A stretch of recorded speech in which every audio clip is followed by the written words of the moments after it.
নিজের অর্জিত টাকা ব্যাংকে রেখেও যেন মনে হচ্ছে ব্যাংকের কাছে গিয়েছে ভিক্ষার থালা হাতে নিয়ে সাহায্য চাইতে। দেখেন, আমরা কি করবো? আমরা মরতে জানি, মরবো, এখানে রাস্তায় মরবো।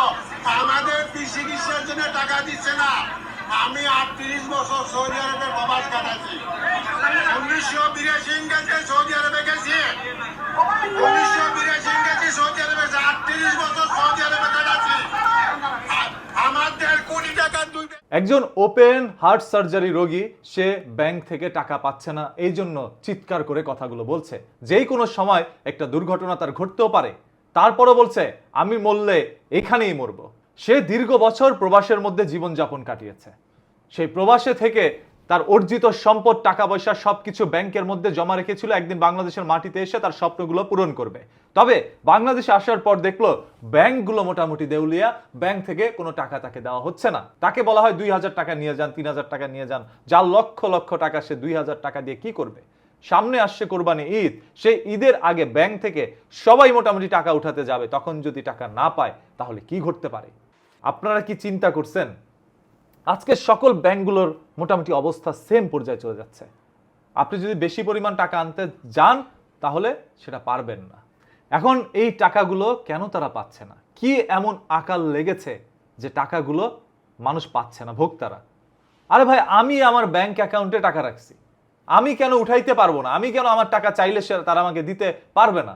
যেই ব্যাংক আমার টাকা দিতে পারে না সেই ব্যাংকে আমরা টাকা লেনদেন করবো না, কোনোদিনও না। ব্যাংকগুলো তখন এমনিতেই দেউলিয়া হয়ে পড়বে। এতে করে বাংলাদেশের ক্ষতি হচ্ছে, শুধু ব্যাংকের ক্ষতি হচ্ছে না। তো এই কাজ কেন হচ্ছে?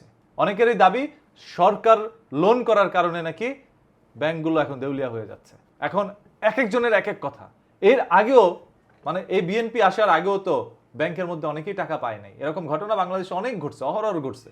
সো এইটা অস্বাভাবিক কিছু না, খুব স্বাভাবিক একটি বিষয়। ব্যাংকের মধ্যে টাকা থাকবে না, আপনার টাকা আপনি পাবেন না। তবে দুঃখের বিষয়, যেই লোকটা সম্মানের খাতিরে পরিশ্রম করে গিয়েছে, সম্মান রক্ষার্থে সারা জীবন শরীরের রক্তকে ঘামে পরিণত করছে, সেই লোকটা গিয়ে এখন তার নিজের টাকা আনতে গিয়ে হাত পাততেছে, যেন মনে হচ্ছে ভিক্ষার থালা নিয়ে গেছে ব্যাংকের মধ্যে। ভাই, আমার কটা টাকা দেন। তারা দিচ্ছে না, তারা দূর করে দিচ্ছে যে টাকা পয়সা নেই, যাও। এটা মানে সম্মান লাগে না? এটা আসলে নিজের সম্মানের মধ্যে লাগে। একজন ওপেন হার্ট সার্জারি, সে গিয়েছে এই আজকে আন্দোলনের মধ্যে সামিল হতে। এবং অন্যদিকে আমরা দেখেছি একজন হার্টের রোগী, সেও গিয়েছে তার চিকিৎসার টাকা আনতে ব্যাংকে, গিয়ে দেখলো তার টাকা তাকে দেওয়া হচ্ছে না। গতকালকে এরকম একটা নিউজে আমরা দেখলাম। তো প্রতিদিনই এরকম কিছু না কিছু হচ্ছে, আর যার কারণে ব্যাংকগুলোর মধ্যে তারা তালা লাগিয়ে দিচ্ছে, ব্যাংকগুলো লেনদেন করতে পারছে না। নানা সমস্যাই দেখা দিচ্ছে এখন দেশের মধ্যে। এই সকল চ্যালেঞ্জগুলো মোকাবেলা করাই এখন বাংলাদেশ সরকারের প্রথম কাজ। দেখা যাক বাংলাদেশ সরকার কতটুকু চ্যালেঞ্জ মোকাবেলা করতে পারে। সমস্যা যেহেতু হচ্ছে, তার ছোট্ট একটি সমাধানও ইনশাল্লাহ আছে, দেখা যাক।